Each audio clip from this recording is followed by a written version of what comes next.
Hey everyone, it's Nari here, your host for our second episode of Women in Leadership with Nari and Liz. Today I'm joined by my co-host, whose name is Liz, and today's topic is the only woman in the boardroom. So this is the second episode of our YouTube channel, which is called Women in Leadership with Nari and Liz, and the same name for the podcast that is now live. Just to recap on where we're currently at. So this, as I said, our second episode, our first episode was an introduction to both myself and my co-host, a little bit about our history and how we got to the positions that we're in today. And then we kind of concluded the session with answering six key questions related to leadership, just so you could basically get a little bit of information more about our history and our viewpoints on the topics that we covered. A little bit more about our channel. So this is a channel for the aspiring female and future leader. So this can be women from all different walks of life, different careers, living different lives, different lifestyles, different circumstances, to talk about things like motivation, communication, consistency, goal setting, and ambition, setting goals, like I said, and aspiring to be the best version of yourself. So there's a lot of topics to cover, and we're currently on our second episode.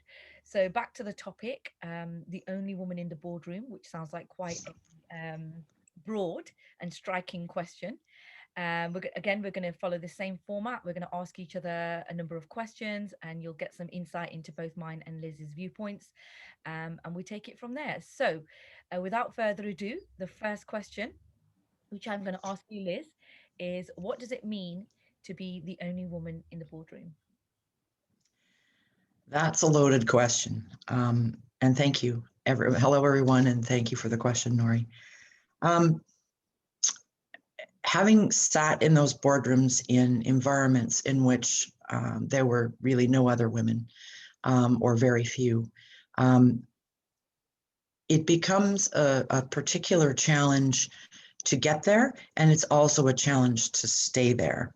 So in terms of getting there, I would say the first issue at hand is that you have a reputation for getting things done, being capable, getting things done. The second thing that I would say is that you have a reputation for standing your ground and for being true to your values and being true to what matters to you in the context of that workplace. And then thirdly, I would say there's a certain amount in that Nike saying that's, just do it. I think that oftentimes particular environments, are difficult for women, and we end up stepping back, particularly in places where there's a lot of pushback. And we tend to, as women in general, we tend to step back and say, well, maybe I shouldn't be here. Never do that, because that is exactly what the culture is attempting to get you to do. So the tougher the culture on this, the more we stay focused, we stay capable, and we get things done. Nori, what about you? What are your thoughts on that? Wow, thank you very much. A very insightful answer there. I love that, and I could relate to most of it. I absolutely love your analogy on Nike, and it just made me chuckle a little bit there because I've actually got a running joke with some of my close friends about we always, when we're pushing each other to do something, we always just say JDI, as in just do it, which is Yeah. the intention behind the Nike advert, isn't it? So I'm sure when they watch, they'll still probably laugh as well. But yeah, it's really related to an ambitious woman, I would say, a woman who doesn't see her gender as a barrier, a woman who Mhm. strives for success, who literally goes for that end goal. She kind of knows where she's going, and then she maneuvers that position. Once she gets there, then she gets to her next sort of goalpost, and then her next goalpost. So there's that momentum of continual improvement in oneself, and also about where a person wants to get and how much ambition they've got to actually keep on going. Because there's one thing to say you've got a goal, and then you get there, and then it's like, okay, I feel completely accomplished now. I've got everything that I wanted, so I'm just content. And Mhm. that happens to a lot of people, this feeling of contentness, and then not so much give up, but kind of relax about what's next because they're satisfied. But a leader who gets a female leader in particular who gets to the boardroom kind of sees past that, and she has even more goals, because you know when you're in the boardroom it's a never ending continuum of um more decisions that need to be made, more things that need to be changed, Mhm. dynamic of environmental, internal, and external obstacles, right? There's challenges along the way. So you're continually having to adapt to all of those things. So a woman who's in that position is able to maneuver that kind of mindset, right? Um, Also, like you said, again, going back to night, you may have fear, and it's completely normal to have fear when you're improving yourself, when you're getting better, even when you're getting more successful, i.e., you're in the boardroom, you're a business owner, your business is growing, you're interacting and encountering more and more people at higher levels. So you're having to communicate more effectively, right? What you say matters. The whole thing about like being the duck with the paddling feet under the water, but having to keep a straight face and having to look and appear confident, even if inside you might be feeling a little bit nervous. So we call that feeling the fear and doing it anyway. And I love that, where you just think, I know what I've got to do, so I'm going to do it regardless, almost, of the things within me that hold me back. And I'm not saying that we ignore our feelings or we don't address our internal, what our instinct is saying to us. I'm not saying that at all. But I'm saying that when you're driven, you are able to fight those barriers and be stronger than those barriers, right? So Mhm. um also, Absolutely. yeah, so a woman who is not seeing a struggle as a threat. Instead, she sees it as a challenge, right? And then she wants to strive through that challenge and get to the other side. Also, a woman who is willing to get out of her comfort zone. So there's a comfort zone that we all have. It feels really comfortable, and that's why it's called the comfort zone. It feels very safe, very secure, very stable. But when you get to that stretch zone, that's when you're really growing. That's when you're developing personally, and also you're making more of an impact externally on other people and circumstances. Um, so you know, like I said earlier, imposter syndrome is likely to kick in. That's completely normal, but you're able to manage that to a level where it doesn't actually stop you reaching your goals and getting to where you want to go. And lastly, I'll just say that for women in particular, we've come through generations of programming where women has been the weaker sex, right? We've been the submissive gender. So in previous times, we've almost been controlled by men. Men have been the decision makers, and women almost the nurturers, right? The women were always kind of taught to stand backwards, to let the men take charge, let the men lead, and women almost listen and play the supportive role. And I can definitely say that's true for the Asian culture. Obviously, I'm Asian. You can see that, and that takes a lot of barriers to break to be able to say, but I'm going to do it anyway. I know that that exists. I know that I might be judged. I know that people might say, "Oh, who does she think she is?" But I'm going to quiet that voice and pursue my purpose in terms of where I want to get to and what I want to achieve in my life. So yeah, it's a really yeah, big broad subject, and a lot of different topics under that topic. Mhm. Mhm. So Well, that's great. All yeah, right. That it was very well thought out. thank you Um, very much. our second question, how did you break through the glass ceiling in your organization? Yeah, What are your thoughts on that? the second question. Okay, so I'm going next. That's no problem. So second question, how did I break through my own glass ceilings? So I would say that I've always had an element of drive ever since I was a young kid. There was always drive, there was always passion, and there was always that willingness to need more and want more. So within that comes ambition. I've always been an ambitious person, but at the same time, I've got to say I've always been a hardworking person, and I really noticed this. The first time I noticed this was when I started secondary school. the first day we were at school, we were given homework. We never had homework in our primary school. And when we got back the next day, I happened to be the only person who actually did the homework. So that whether that makes me a nerd or somebody that's hard, I don't know. But I just had that inside me where in order to do anything in life, I've got to work hard, I've got to put the effort in, and I've got to put the time in, and obviously the commitment. That almost comes from coming from a hardworking family as well, you know. That's all I've ever known, that's all I've ever seen. And so naturally I was that sort of person. Also, as we're talking about, in particular, we're talking about women, I actually was brought up in a family of boys, right? And also in that family, boys were dominant, the men were dominant, and that's the pattern that I saw.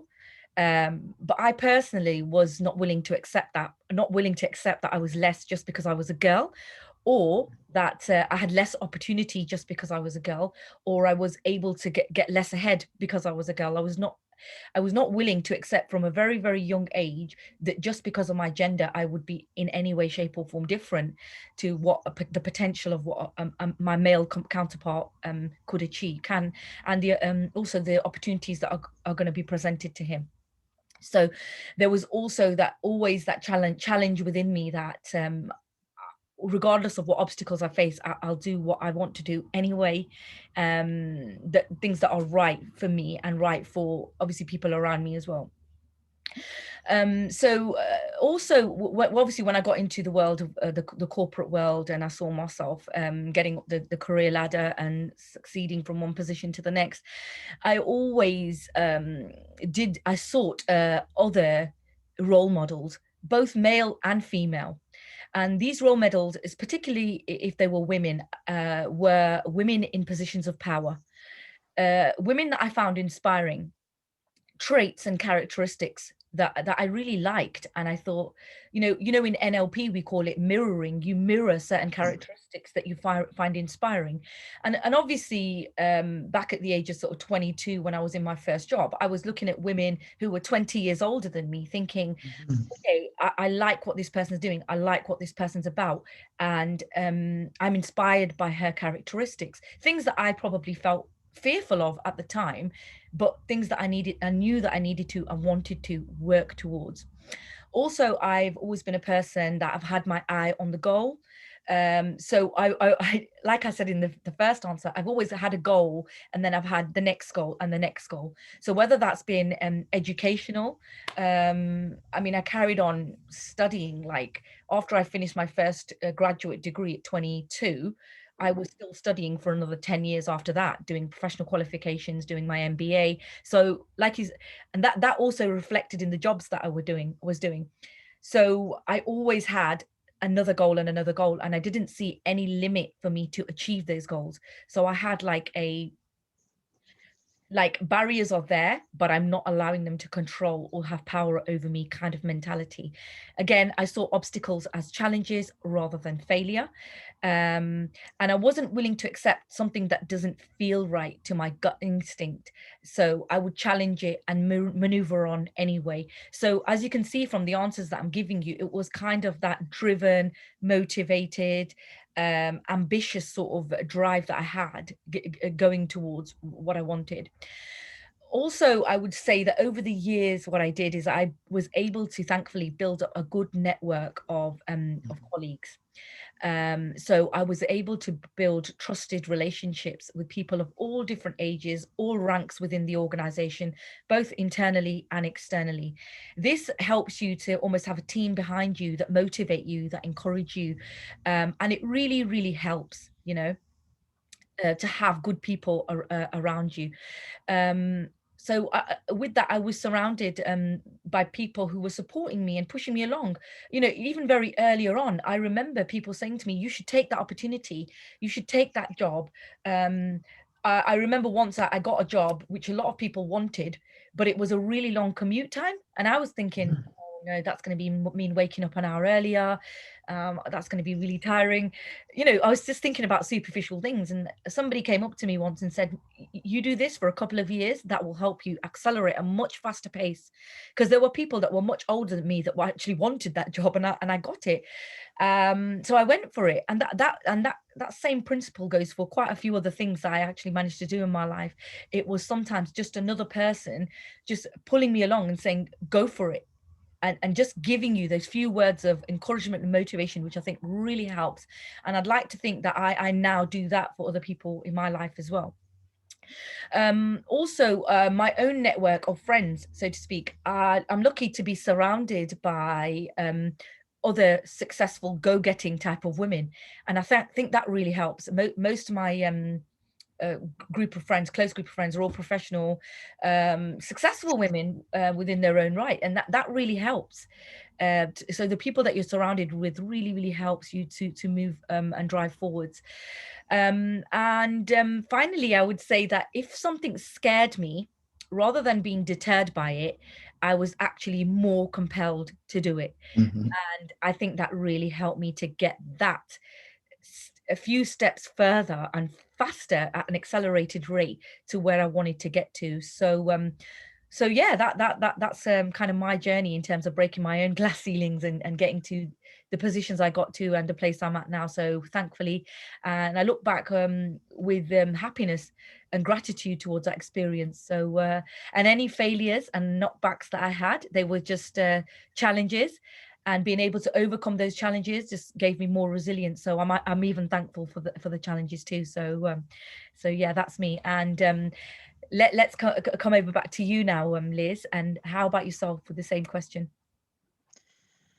Well, I must say, it's amazing what we have in common, and it's showing up again today, which is really neat, because what it helps us to show our colleagues who are watching is that, in fact, there are certain universal constructs that really do work. For me, I was raised in a girls' private school in a place where we did whatever we wanted to do. And both my mother and my school were very clear, you know, the world is your oyster, do what you have a passion for. And my mom used to say, do what you love, and you'll never have to go to work. So those were the things that I was raised with. And also being a child of a single parent who was female and professional, I didn't think the world worked any differently from that. So I left high school, and the key quote that was in my yearbook at the end of the year was Alfred Lord Tennyson's piece from the Odyssey, from Ulysses, which is to strive, to seek, to find, and not to yield. And that, I think, really does encapsulate the perspective that I took both in education and in my career.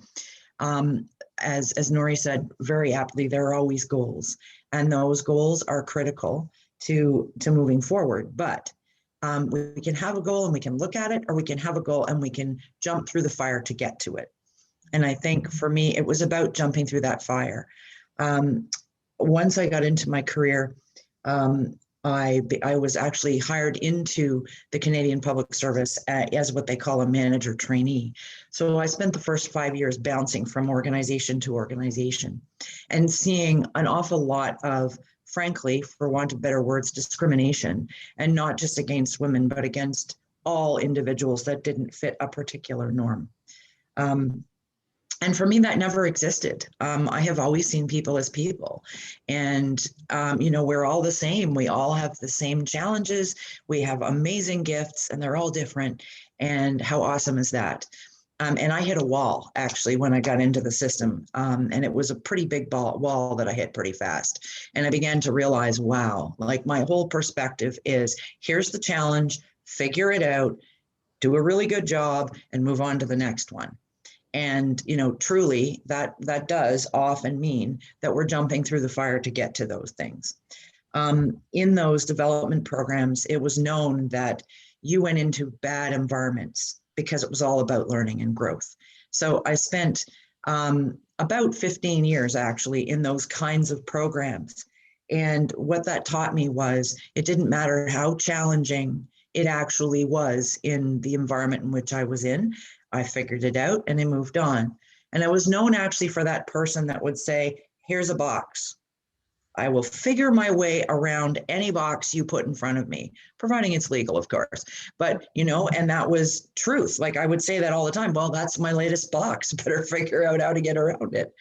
And in our roles within a public entity, any decision that is made at any level really has to focus on all of the potential, what's the word I'm looking for, stakeholders and perspectives. And we've always had to consider every component in our society when we make a decision. It's a lot more challenging than it looks. But in that does keep our organizations sometimes from innovating enough. And I was known as that change agent. I was known as that person that you called when you wanted something to change. And that's exactly what I did for most of my career. I was known for that person who was just, there's the box, figure it out. And in the early days, that was so empowering and inspiring and just helped me to produce this amazing energy that I brought to everything that I did every day. And I think that it almost doesn't matter what is held up in front of you, being female or any other individual in the world, that once that mess is in front of you, whether it's a mountain or a molehill, we have to figure out our way around it or over it in the best way that we can. And then finally, I think what's most important, and this is similar to what you said, Nori, the people around us make or break us as leaders. And I once actually heard one of my assistant deputy ministers say, I'm not a leader unless I have followers. And although for me, it wasn't about the following, the bottom line is, unless I was respected, unless there was trust and respect, my teams weren't going to produce. And that meant that I became this authentic manager who cared about her people. And that wasn't always seen at the most senior levels as the best senior management material, if you want to call it that. But I spent a lot of time trying to change those perspectives and trying to change that culture. And I think to a certain extent, I was fairly successful in that because I believed in people and I believed in what they could do. And I also was one of those people that delegated to people who were learning.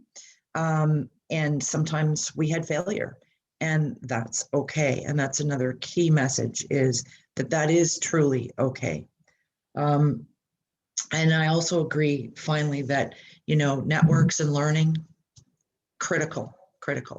Knowing the right people, that person you can pick up the phone and say, hey, need blah, and they're there. So constant learning, constant change. That's just what we work in today. Nori? Yeah, absolutely. Amazing. Mm-hmm. So if we go on to the next question now then? Sure, yeah. So do you want to ask me the question now, the next question? Sure, why not? Okay, so Nori, what changes do you think are required in your organizational culture or organizational cultures in general today that will allow more women into these roles that we've lived? Yeah, absolutely. So I've worked for a number, say 3 large corporate organizations, all 3 of them in the FTSE 100.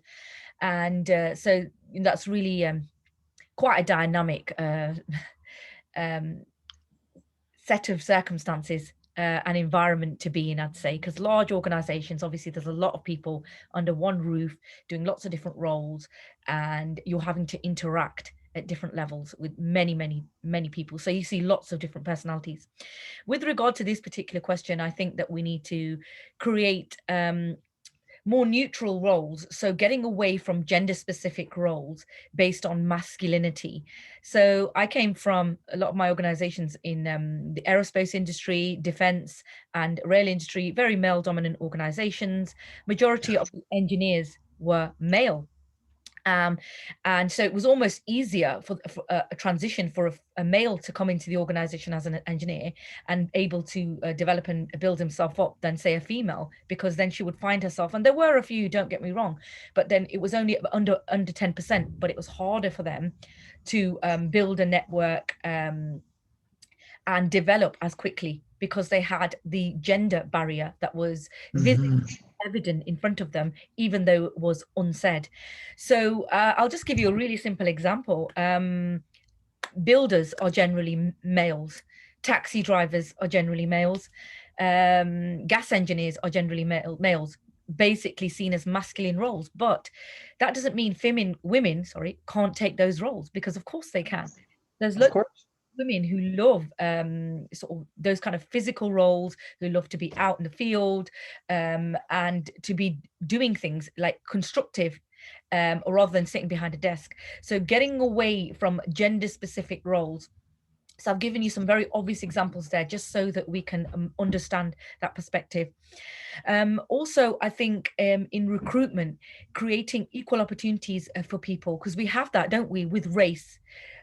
We have that with people with special needs. We know that that's brought about where we're trying to create equality for people who are considered a minority group in any way, shape, or form. Mhm. So we need to have the same level of recruitment, understanding, and openness for women in male-dominated roles or male-dominated organizations. Mhm. So that helps more women, that kind of culture whereby they're invited, they're welcomed, they're encouraged to join, right? That way more women are they find it more like inviting, like so to speak. They're more willing to come forward and say, yeah, I'd love to work for your organization. I can see that you really welcome women. There's lots of opportunities for women to grow, to develop, to get up the ladder, to get into those higher positions, which are obviously linked to things like status, higher pay, more benefits. And obviously we all want those great things, and why should that just be for the majority men to have those things? Women should be able to have all the things that men can have as well. So sorry. And then also, what else was I just lost my chain of thought now. So yeah, We were talking about, yeah, sorry, go ahead. sorry, we're making it more attractive for women. Also, we're celebrating women. So in those sorts of roles, like for example, the first female engineer within our organization to achieve so and so. So we're almost highlighting that she's a female and celebrating the fact that a female has been able to achieve that. So we that, and that again makes it more accommodating. It makes it a safer environment for women to be able to thrive in those sorts of situations. Secondly, sorry, next, we're building a support network in the organization. So we're building a buddy system, almost a mentor system, where you've got other women that you can go to. You've got role models that you can you can take lessons from, you can learn from, and you can become better at what you're doing with the support of those other women. So it makes it that much easier for women. And again, that buddy system that I'm talking about, that mentorship, should be women at all different levels. So I know when you're a young woman, when you come into a large organization, you want to speak to somebody about your age, or maybe 1 or 2 years older than you, who's been through something similar to you, and you want to see how they got through it, because it's very live and it's very current. But then at the same time, you want to speak to someone who's 10 years above you, 20 years above you, because then you've got that maturity, you've got that experience behind what's being said, what's being discussed, and you can really thrive, and you can really grow from that experience, from just being able to talk to people. Next, I would say when you're doing presentations, when you're talking about, like when you're celebrating women, you have male participants. So the male participants listen and learn and educate themselves. So it's about educating men about women's needs, how women are different, what can women bring to the party, you know. So you get more acceptance from the men, because if you are in a male dominated environment, or if you're not, if you have acceptance from the men, then that makes the journey that much more easier for you, doesn't it? Mm-hmm. And then I would say about embracing a lessons learned Mm-hmm. dynamic, whereby you've got a culture of transparency where you're allowed to fail, right? So if you're allowed to fail and it's not considered bad or a mistake, then people are safe to try out different things. They're safe to explore, they're safe to experiment. Yeah. And then you learn from those mistakes. So something we used to do, which I absolutely loved and still do with some of my coaching clients today, with where we talk is the lessons learned. So after you do a project, you do a lessons learned presentation where you talk about the successes, but more importantly, you talk about the failures and things you can learn, things that didn't go as well as could have been planned, and things that could be better next time.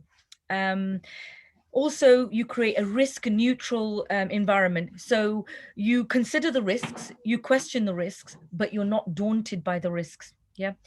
So that means that people are still able to thrive even though there's risks there. Next, you have an appreciation for individuality. So in particular, the individuality that women can bring, the different things, the different traits, the different modes of thinking, ways of thinking that they can embrace and bring into the boardroom. Mm-hmm. And also, lastly, I'd say the culture of where people are looking after each other. So people want to feel safe in any environment, right? They want to feel like there's other people who have their back. So be the honest neighbor. Don't be the person who's trying to get ahead, trying to cut corners, or trying to beat other people, trying to compete, or basically bring other people down in their quest to get ahead. So Mm-hmm. you have that culture of honesty, of openness, of communication, then people generally feel safer and they're more likely to get ahead in more of an authentic way. So yeah, a lot of points covered there again.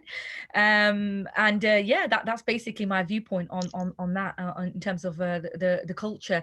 So if I was to ask you the same question, Liz, what would your thoughts on that be as well, please?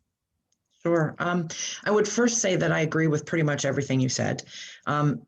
So I'll just add a couple of ideas to that. The first one, I think, for me is that once you arrive into any kind of managerial role, that's where you have your opportunity to start showing who you are in terms of your values and in terms of your abilities, but also in terms of being able to stand your ground.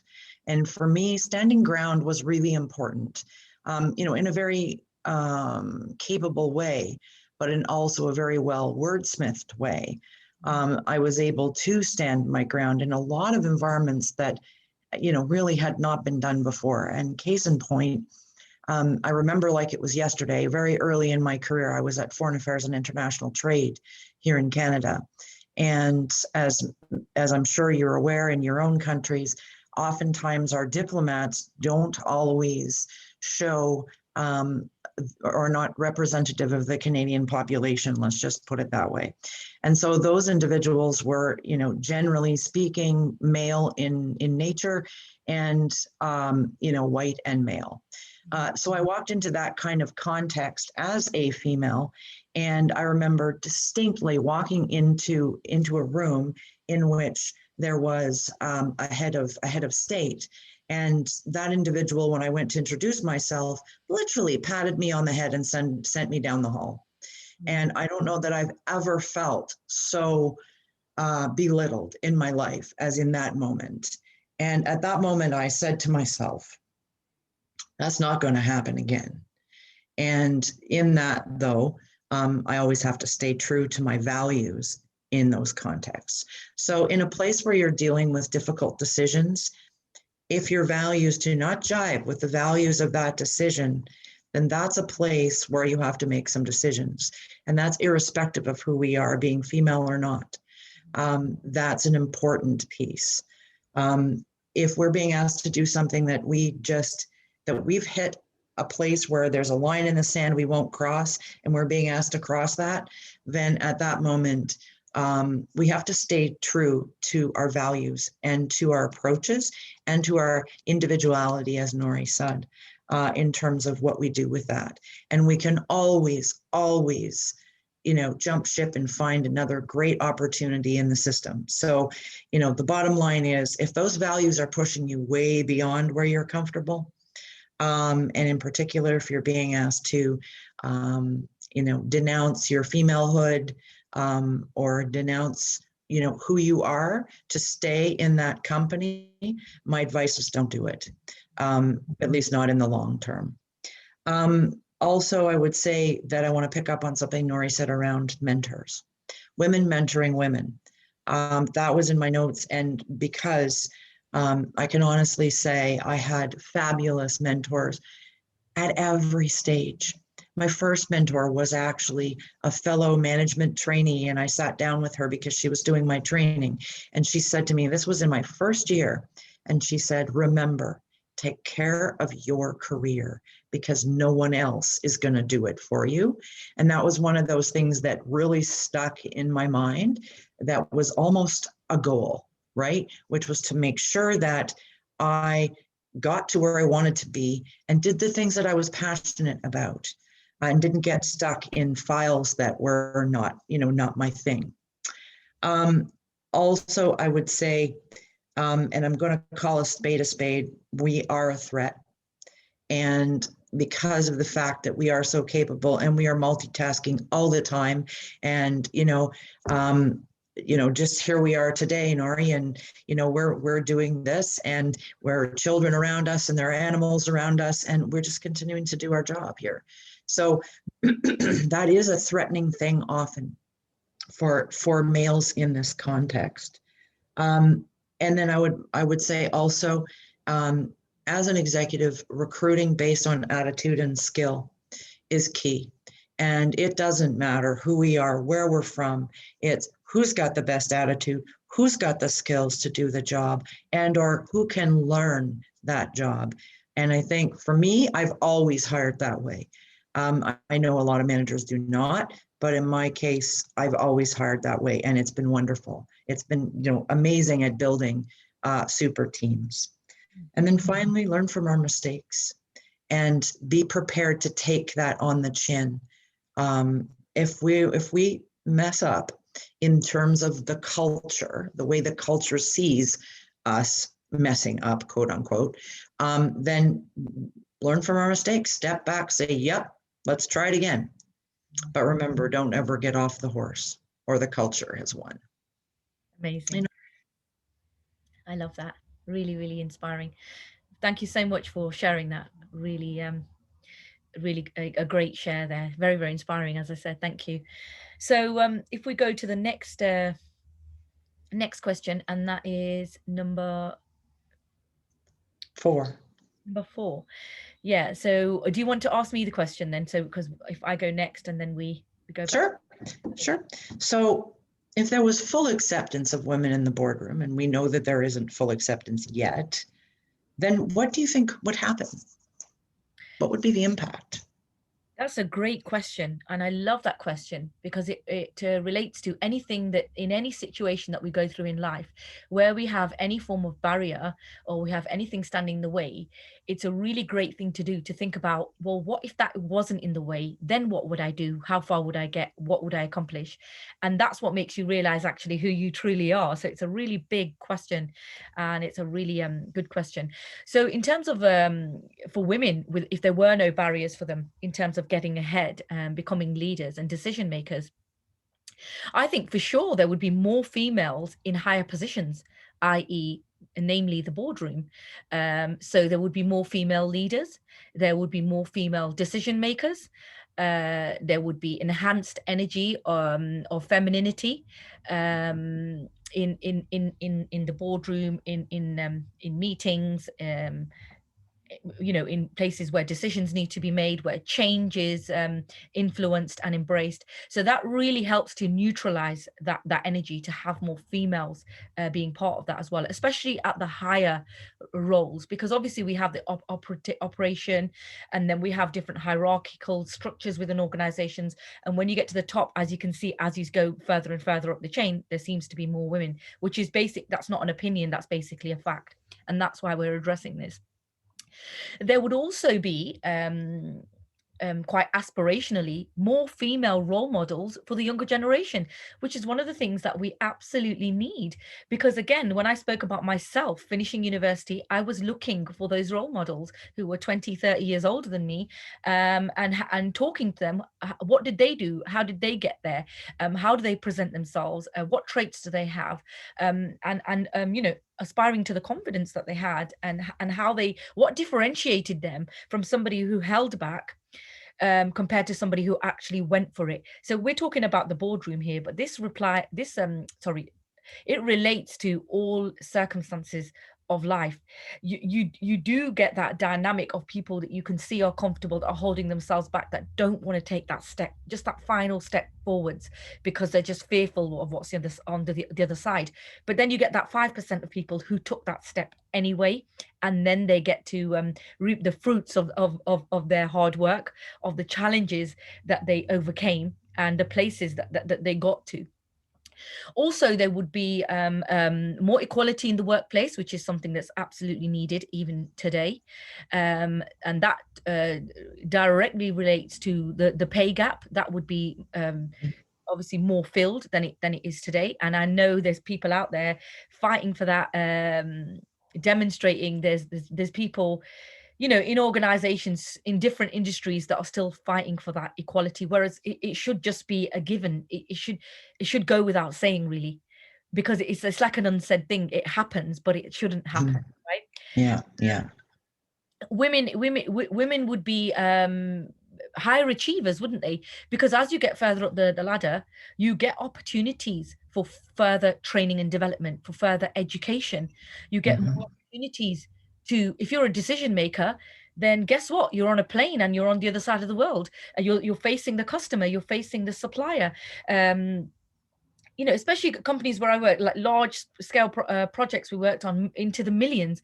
And, in order to sit there and have a discussion with a customer, you're not just talking about a small deal. So, you need to be somebody who can actually make an impact, who can think rationally and make a good decision, which is going to be for the wider benefit. So it gives women more opportunity to those things which in the past we saw mainly men do, and maybe accepted that, but there's that feeling now that no, actually women want to experience those things too, and it should be allowed and safe for women to do that. On the other side, there would be more educated and informed male counterparts, because if more men are seeing these high achieving, powerful leaders in women, then they're getting to understand women more in terms of what their needs are, what motivates them, what brings out the best in them, and that then relates to being at work and at home. So that then brings you into the leadership in lifestyle. So we both work together, men and women, if we understand each other, and that's where that understanding is that gap is kind of bridged. And then something quite interesting coming on from that point. Having more women in that position, if the barriers didn't exist, what would that mean?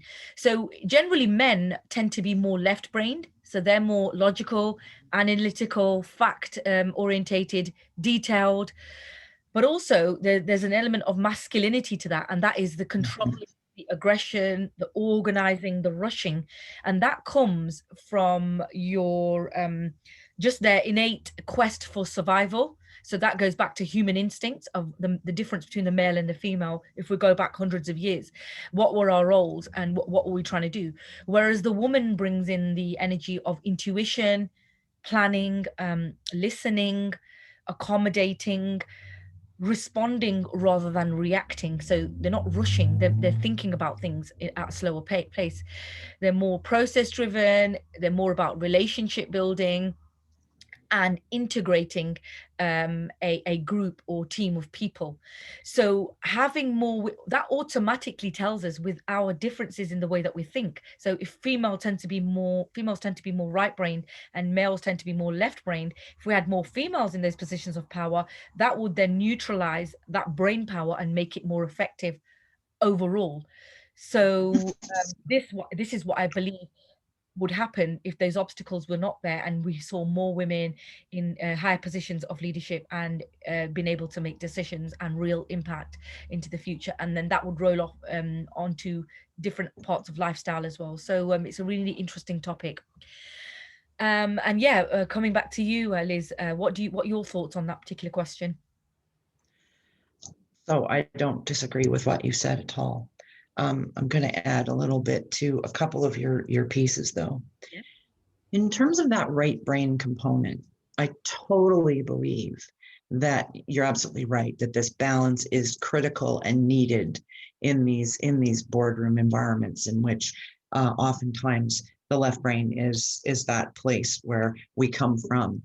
And in that, I want to challenge everyone a little bit in that when you go into that next meeting you're in, and there are stacks, but be they online or in paper form, of data, and the base of this whole meeting is around left brain analysis, ask yourself, how do I incorporate some of that right brain thought, some of that listening and right brain thought, and our ability to say, so I understand, I heard you say this.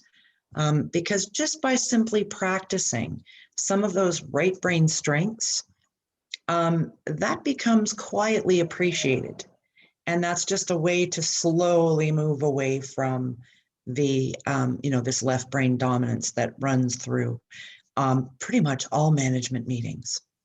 Why would it be impossible to include planning meetings in which there were conversations before one turned into a political boardroom conversation? There's so many opportunities to really make those times together in management environments very different. And then the question is, does that impact how you make decisions? Oh, yeah. So that's an interesting thought. My second point is that I really believe that being brave and being bold and being who you are is what you need to do. And sometimes you take a lot of heat for it, but is it worth that? Of course it's worth that.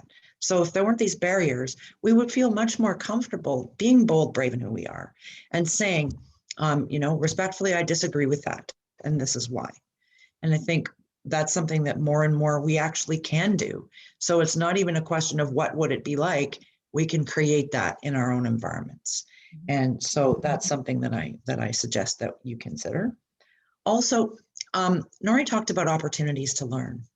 And in that, I fully agree that very high achieving, dominant in capacity type women are sometimes seen as in a negative light.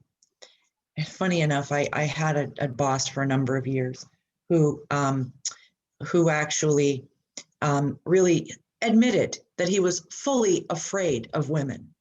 So, wow. So, if we put ourselves in the shoes of someone like that, it's easier for us to see why that individual may be reacting to us the way that they are. They have extra fear. And that's never a good way to build relationships. And on that note, Nori, I have a cat who's climbing the screen at the moment. So if you'll just give me 30 seconds, why don't you paraphrase the next question? I will. And I'll be right back. No problem. So here I am, and this is absolutely normal when we're doing these recordings. I've just had my niece running around behind me. I don't know if you guys heard her, and I know that Liz has got her dog in the background, and now there's a cat on the screen. So this is the way of the world and the world of Zoom, right?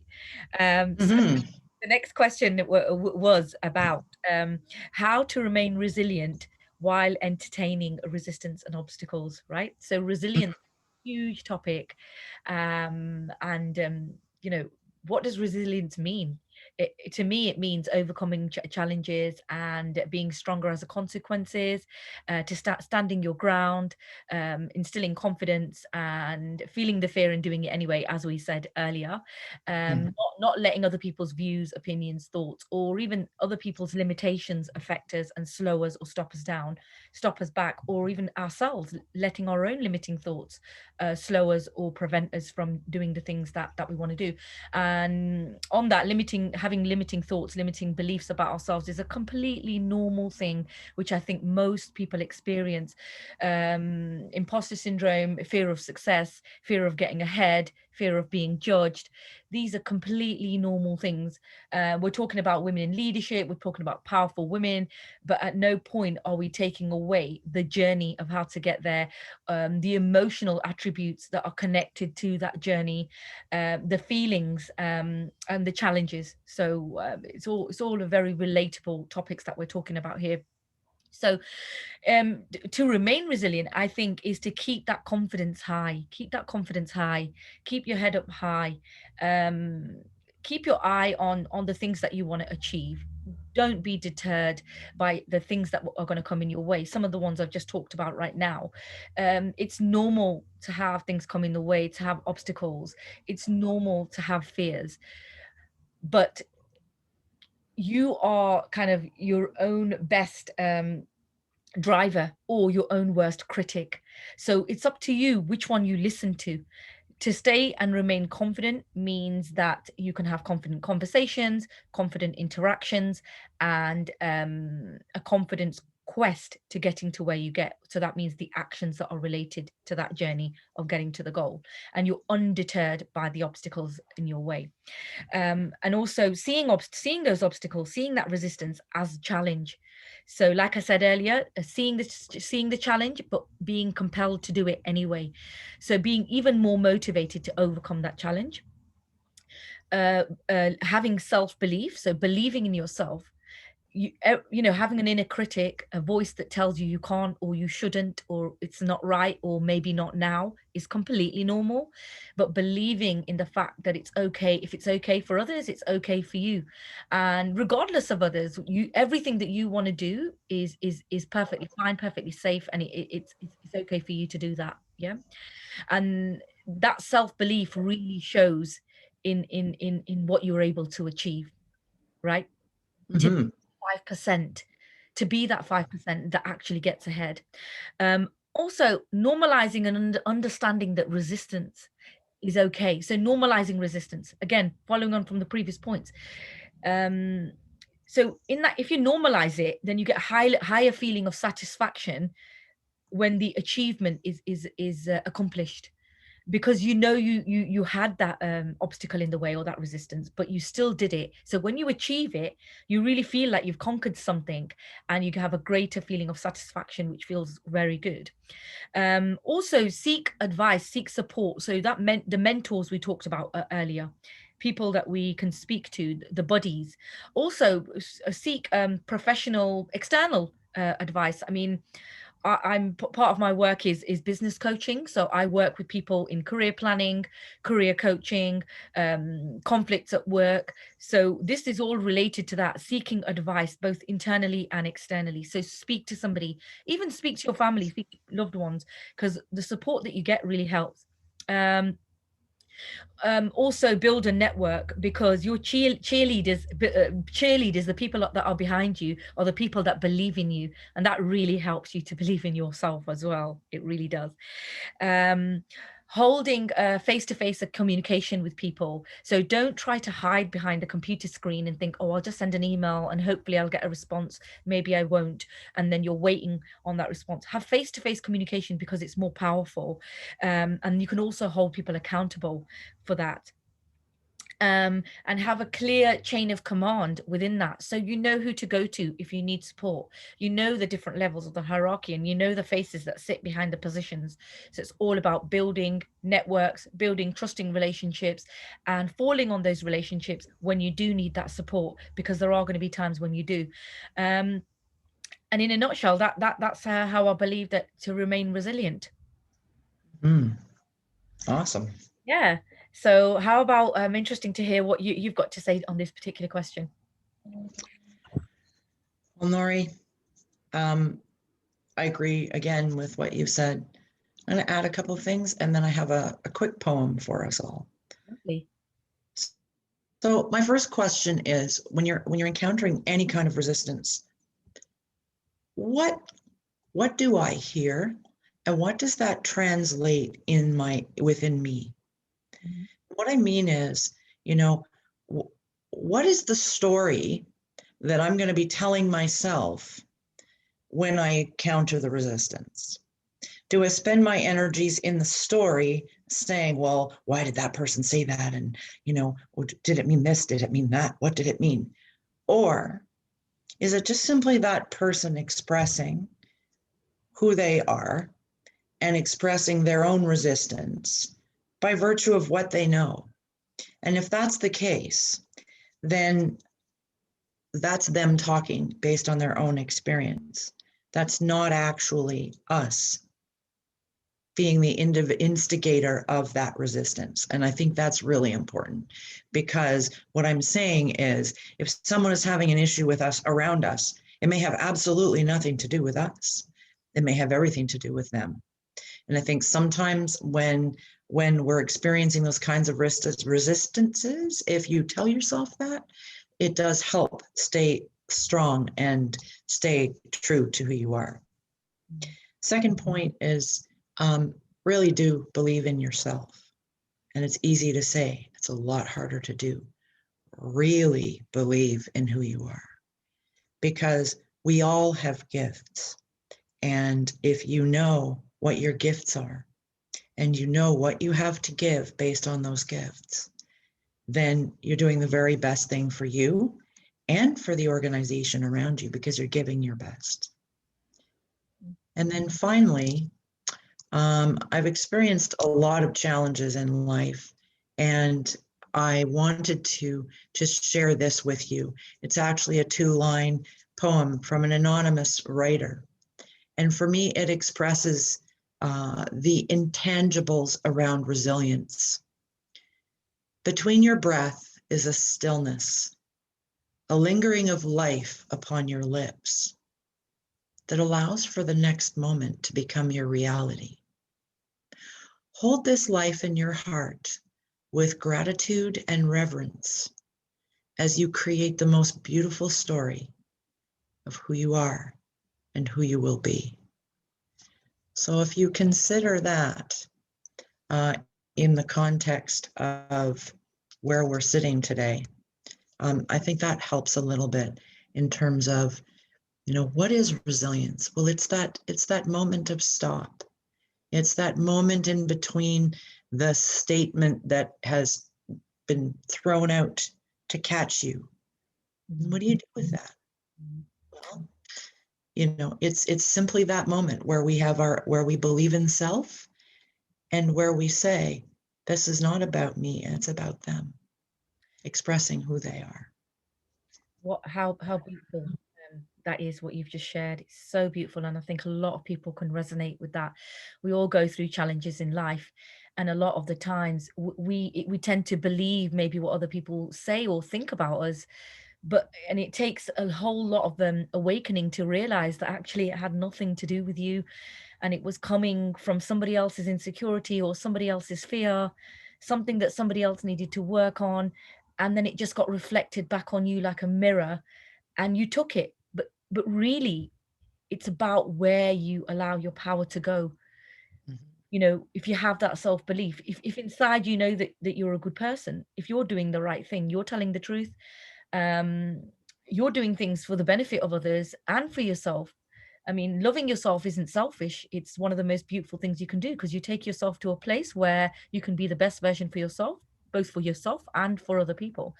So everyone benefits, both you and other people who interact with you. So that's really heartfelt and thought-provoking. Thank you very much for sharing that. I'm sure our listeners will get a lot of benefit as well.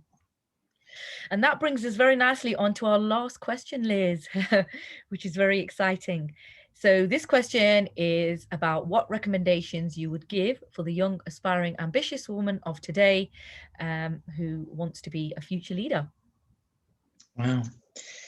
You know, looking back on those early days in my own career, I have to say that I brought something with me that made all the difference in terms of there's great environments, there's great education, there's great advice, but there's a set of fundamental components within our own personality. And one of those is that deep ability, when I just said, believe in self, believe, believe that what you have to say has value. And, if you're being shut down, figure out a way to get around that. That for me is really critical when you're starting that career. Secondly, that advice that I was given at the beginning of my career, I'm passing on. Your career is your oyster. It's not about what others think about you and how you're going to be promoted. It's if you want the promotion, A, work for it. B, don't miss deadlines. C, know that the skills that you have are your gift. So how are you going to use your own gifts in a way that maximizes your utility, if you want to call it that, to the organization in which you live and work. And I say live and work because we spend a lot of time there. Also, I would say, it's very easy to say, well, go for your goals and all of that. Yeah, I agree with all of that. But I also think that what it comes down to is, what is it that you want? And I don't mean I want to be the manager of XYZ, because management and leadership is all one fundamental pot of background, skills, experience, decision making, and knowledge of self. So what do you want, and what is success for you? And that's an important thing for someone beginning a career to consider. And on that note, Nori, I am going to answer the door. See, isn't this fun, all this Zoom stuff? And I will put myself on mute so you can do your answer, okay? That's absolutely fine. And thank you very much for that, Liz. Very interesting answers. And I absolutely agree with a lot of what you've said there. So for me personally, what would I say to the young, aspiring, ambitious woman of today? Again, I would say believe in yourself. That self-belief comes back again and again and again, because that is the one thing that's going to either make you or break you in life. I really believe that there's going to be lots of things that are going to try and push you back or hold you back, or people maybe not supporting you or on your side, but it's about you believing in yourself is going to be the difference between you making it, and getting ahead and doing the things and achieving the things that you absolutely want to do. So have that can do attitude. I can do it. I will. If I don't know how, I will find a way of doing it, and I will seek support. I will ask questions. I will get the answers, and I'll find a way. Yeah. So when you're young, obviously, I would say that work on your confidence, because one thing that I want to mention is that there's a lot of graduates that come through the universities every year.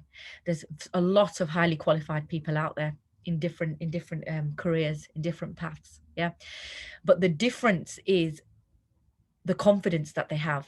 So how far they will get, just having a certificate, having a degree, a master's, that's not what makes it in the end. It's about the way you carry yourself, the confidence with which you present yourself, the way in which you communicate, the way in which you are able to interact and impact others. So confidence is huge. And seek different people to speak to, a course, different self-development books. Do it all. Just work on your confidence, because it is a huge part of who you are, and you actually coming out of your shell and being able to get the things that you want. That's what's going to make the difference. So with that confidence, go for that promotion, go for that career change. if you have a concern, voice that concern, speak up. Yeah. um if you want a pay rise, ask for that pay rise. So all of this comes with the confidence. So with the confidence, you're able to say and do those things. If you don't have the confidence, you'll hold back in these areas, and then you won't necessarily be able to get the things that you want to get, or get to places where you want to get to. So also get out your comfort zone. If you find yourself in a repetitive job, if you don't see any development or any opportunities, get out your comfort zone, do something different, ask for a different job, ask to do a different task. Again, it all comes with voicing what you want. Something I said earlier, seek your role models, learn from their successes and their failures, network. You are the 5 people that you spend the most time with, which is very, very powerful. So make sure that they're good people that you can learn from, that push you forwards, that help you to motivate yourself and go for things you want. Always have face-to-face communication. So it's about building connections. Don't hide behind a computer screen. Build the networks and eventually the communities. Engage in team building exercises. It's good for you. It develops you. It puts you in a position of vulnerability. It highlights your weaknesses, things that you can learn from. Also, it gives you feedback. And that brings me on to the next point. Ask for feedback. Ask for feedback from good places, constructive feedback, because that is the best way you are going to be able to change and improve for the better. Right. So with that, I would say if you make a mistake, don't let it define you. Learn from it. And also, finally, I'll say volunteer for things. Put yourself out there. Get seen, get heard, and get known, because a lot of things that happen in the workplace, or even outside of the workplace, happen because people know who you are. People know something good about you. People like something about you. So in this world that's full of connections and people, that's how we thrive, based on having those good networks and getting ahead.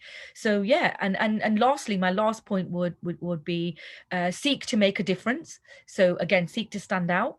And that happens with continuous improvement. So don't just be part of the furniture, which can often happens when you stay in a position for a long time. Seek to be that person that actually said something different, that dared to walk out of the crowd, and actually made a positive difference and impact to others. So that's my answer. I'd just like to say, Liz, I think you're still muted. You left screen I am now unmuted. You're right. Now you're unmuted. So that's my answer. And I think we're at the end of our 6 questions now. So it's been a Mm-hmm. session. It sure has. Closing thoughts then, Liz. Last thoughts. Well, actually, as you were talking about that, I was sitting thinking, that's right. You know, it is all about you make it what you make it, bottom line. And whatever happens around you, it's how you see it, how you react to it, and what you do with it that makes the difference in your career and in your life in general, and at home with your families and all of those pieces. Yeah. Yeah, absolutely. So, Nori, tell me about what's coming for us. I was just going to say that I hope everybody really enjoyed listening to us today. I know we covered a lot of points, very interesting points, I hope, for our listeners. And we've got a series of episodes coming. Obviously, we're on episode 2 right now.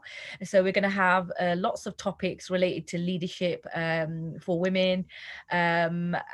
We've started off, obviously, we're having a very career-orientated, work-based sort of a theme, but that will then flow and develop into lifestyle and different elements of life where women and leadership becomes very important. So so there's a whole host of topics to come. I'm really excited about what the future has to bring. So yeah, I'd just like to say, basically, please like, comment, subscribe. Also, you can find me on Instagram on skyhigh_leadership, and that's where you get the link for the podcast. The name of the YouTube channel is Nari Liz Women in Leadership, so please do go and find us. And Liz, where can we find you? You can find me at elizabethhochster@gmail.com, and that's Elizabeth with a Z, HOCHSTER @gmail.com. And also my Facebook page, Elizabeth Hochster, Coach for Life Transition and Resilience. Brilliant. That's amazing. I'm sure people will want to find you, Liz, and want to talk to you with all the knowledge and experience that you have. So basically, yeah, watch this space. Lots more to come. In the coming weeks, maybe in a couple of months, we will be bringing other aspiring women into our conversations, get other people's different viewpoints, and I'm really excited for what that will bring as well. So with Me that, too. yeah, absolutely. So with that, we can conclude today's session. Thank you very much, Liz, and we'll see you all next time. Absolutely. Take care, folks. Bye-bye.